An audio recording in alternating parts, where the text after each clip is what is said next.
নমস্কার বন্ধুরা, সন্ধ্যার রান্নাঘরে আপনাদের স্বাগত। আবারও চলে এসেছি নতুন একটা রেসিপি নিয়ে। আজকের রেসিপি বাঁধাকপির কোপ্তা। এখানে আমি হাফ বাঁধাকপি নিয়েছি। এই বাঁধাকপিটা গ্রেটারের মধ্যে ঘষে নেব। এখানে আমি বড় সাইজের একটা আলু নিয়েছি, এটাও ঘষে নেব। দেখুন, আমি এখানে একটা গ্রেটার নিয়েছি। এই গ্রেটারের সাহায্যে যে বাঁধাকপিটা রেখেছিলাম ওই বাঁধাকপিটা ঘষে নিয়েছি। আর একটা আলু ছাড়িয়ে রেখেছিলাম, আপনাদের দেখিয়েছি, ওই আলুটা ও ঘষে নিয়েছি।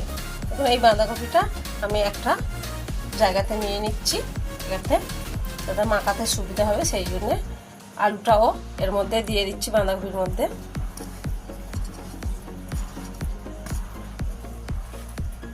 আর এখানে রেখেছি এক বাটি বেসন, আদা রসুন বাটা আর একটা বড় সাইজের পেঁয়াজ কুচি কুচি করে কেটে নিয়েছি।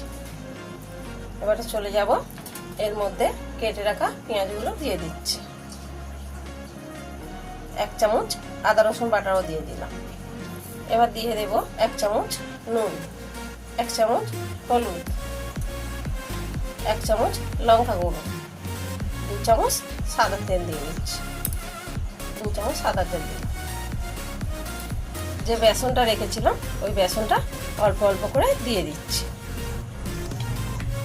একসাথে আমি পুরোটা দেবো না, দেখুন কিছুটা রেখে দিলাম, এটা লাগলে পরে দেব। এই সবগুলো ভালো করে আমি মেখে নিচ্ছি।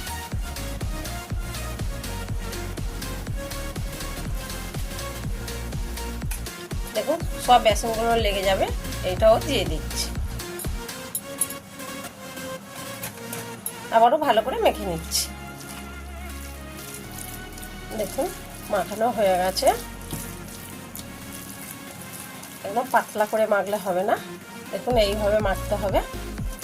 আপনাদের কম বেশি বেসন যেমন লাগবে আপনারা দিতে পারেন। আমি এইভাবে মেখে নিয়েছি, দেখুন বেশি পাতলা করিনি আর বেশি শক্ত করিনি, সাইজে করে।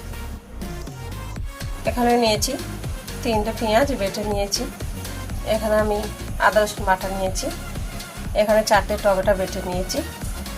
এখানে 2টো তেজপাতা নিয়েছি, 4টে কাঁচা লঙ্কা মাঝখান দিয়ে ছিঁড়ে নিয়েছি। দেখুন এখানে একটা কড়া দিয়েছি, কড়ার মধ্যে কিছুটা তেল দিয়ে দিয়েছি। তেল গরম হয়ে গেছে। এবারে ওর মধ্যে দিয়ে দিচ্ছি যে বাঁধাকপিটা মাখিয়ে রেখেছিলাম ওইগুলো ভেজে নেব। দেখুন এরকম গোল গোল করে আমি ভেজে নিচ্ছি। আপনারা চাইলে এরকম চেপটা হবে বা লম্বা হবে, যেরকম খুশি আপনারা করে নিতে পারবেন। যেমন খুশি শেপে আপনারা ভেজে নিতে পারেন। আমি এরকম বড়ির মতন গোল গোল করে ভেজে নিচ্ছি। দেখুন এগুলো ভালো করে ভেজে নিচ্ছি। এবং আস্তে আস্তে করে উল্টে দিতে হবে। এইভাবে আস্তে আস্তে করে সবগুলো উল্টে দেব। এগুলো ভালো করে উল্টে পাল্টে লাল লাল করে ভেজে নেব। দেখুন উল্টে পাল্টে লাল লাল করে ভেজে নিয়েছি। কত সুন্দর হয়েছে। এবার তুলে নিচ্ছি। এইভাবে সবগুলো আমি ভেজে নেব।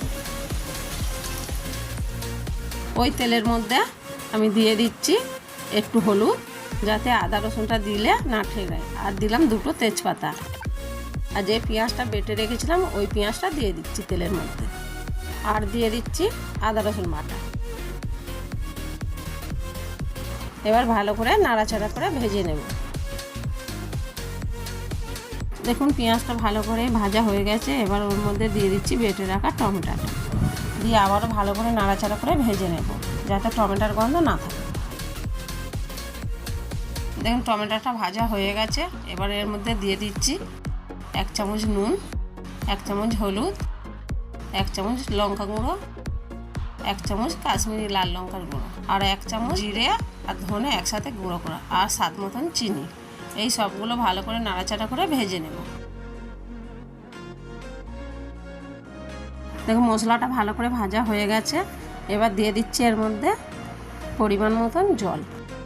মশলাটা নাড়াচাড়া করে জলের সাথে মিশিয়ে নেব। মেশানো হয়ে গেছে। এবার আমি জলটাকে ফুটতে দেব। দেখুন ঝোলটা ফুটে গেছে। এবার ভেজে রাখা কোপ্তাগুলো এর মধ্যে দিয়ে দিচ্ছি। হালকা নাড়াচাড়া করে 5 মিনিট ফুটতে দেব। দেখুন বন্ধুরা 5 মিনিট হয়ে গেছে, ঝোলটা ফুটে গেছে। ওর মধ্যে আমি 4টে কাঁচা লঙ্কা দিয়ে দিচ্ছি আর অল্প গরম মশলা ওপর থেকে দিয়ে দিচ্ছি। দেখুন কেটে রাখা ধনেপাতাটা ওপর থেকে ছড়িয়ে দিচ্ছি। হালকা নাড়াচাড়া করে নিচ্ছি। আপনারা তরকারির মধ্যে এই যে ঝোলটা দেখছেন, ঠান্ডা হলে বড়ার মধ্যে এই ঝোলটা টেনে নেবেন। তো আমি এইভাবে তরকারিটা নামিয়ে নিই। দেখুন বন্ধুরা আমাদের কোপ্তার তরকারি তৈরি। আপনারা একবার বাড়িতে বানিয়ে খেয়ে দেখবেন। আর আমার ভিডিওটা যদি ভালো লেগে থাকে কমেন্টে জানাবেন।